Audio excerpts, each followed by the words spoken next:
50-годишна мајка од Карловац е прогласена за виновна и осудена за навреда на 18-годишниот син, кого го навредувала преку пораки поради лошите оценки во училиште.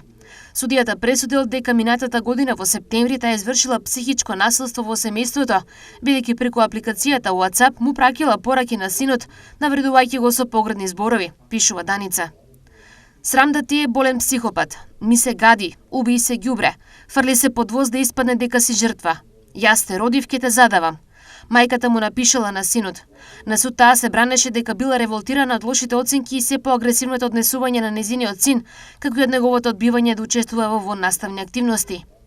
Во очајна вистина му пратив пораки на син ми преку апликацијата WhatsApp во кој го навредував со поградни зборови кои се споменати во обвинението и од кои се срамам, рекла мајката. Синот на рочиштето рекол дека го вознемирило тоа што мајка му рекла да се фрли под воз и да се убие, но тоа не му го нарушило достоинството. Сакам да ни се нормализираат односите. Во меѓувреме се пресели во студентски дом и сега студирам во Загреб, заклучил синот.